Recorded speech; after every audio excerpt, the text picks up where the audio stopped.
Saint, king of all the white boys. I'm here to buy. I don't sell coke to kids. What do you sell? I sell kilos to people with money.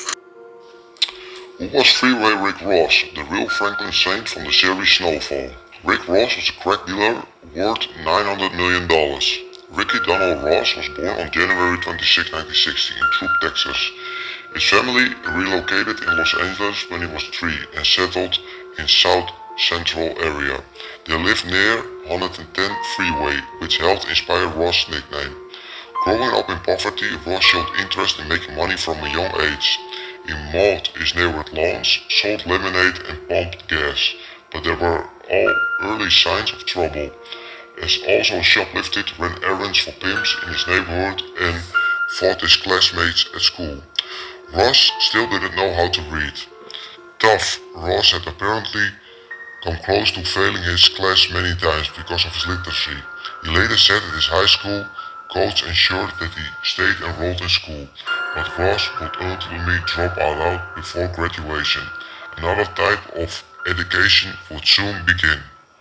At some point in the late 1970s or early 1980s, Ross bought cocaine for the first time for $50, but the day after buying it, he decided to sell it for $100. But some people in his neighborhood were just starting to get hooked on drug. He got hooked on making money from it. According to the Detroit Metro Times, Ross did to try using cocaine at one point, but failed to get high from it, which likely helped him from a business point. Essentially, Freeway Rick Ross fell into the crack trade almost overnight and knew that he was onto something huge. This was especially true when he met Nicaraguan-born drug trafficker named Oscar Danilo Blandon. With Blandon came seemingly unlimited amounts of cocaine and thus seemingly unlimited cash for Ross when he started dealing with him. According to Ross, he was a millionaire by the age of 23, largely thanks to help from Blandon, who was not only a supplier but also his mentor. But his newfound wealth was also undoubtedly helped by the 1980s crack epidemic, which wreaked Los Angeles and beyond. It was only a matter of time before Ross' business would expand to dozens of other cities in the United States, making him even wealthier. Ross invested most of his money in real estate across Southern California, but he didn't keep it all to himself. He helped his mother refurbish her church, sponsored a semi-pro basketball team, and established a youth tennis program in the improvised neighborhood where he grew up.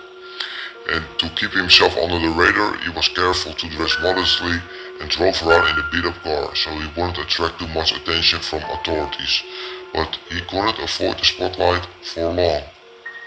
Freeway Rick Ross was investigated by Los Angeles Sheriff Department in 1985, but they struggled to pin anything on him.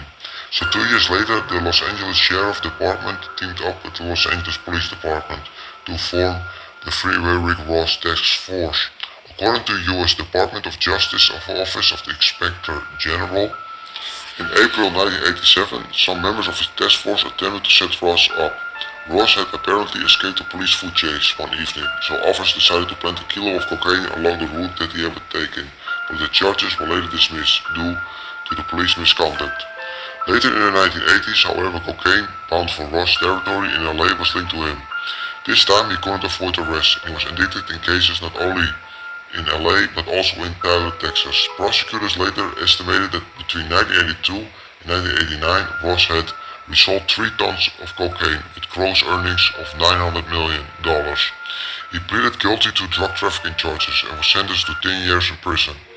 He began serving his prison sentence in the 1990s, but was unexpectedly cut short due to the massive corruption in the sheriff's office that had pursued him relentlessly. According to the Esquire, federal investigation revealed that authorities at the sheriff's office had only planted evidence but had also stolen drug money and brutally attacked suspects. Ross was offered the opportunity to testify for the government in exchange for serving less time prison, and he agreed. Because of this, he was freed less than 5 years into original sentence.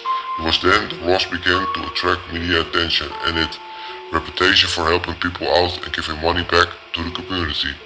However, Freeway Rick Ross wouldn't be free for long. He soon ensnared by his former supplier Blandon, who became known to Ross and had become a paid federal informant. After narrowly avoiding a life sentence, Blandon claimed to Ross that the Colombians were on his back, that he desperately needed some money, so Ross agreed to help him out. Then on March 2, 1995, in a parking lot near San Diego, Ross was busted during the deal by the DEA. He was later found guilty of conspiracy to sell drugs that was being provided by the DEA. This was considered the third felony conviction, so this time around he was sentenced to life in prison.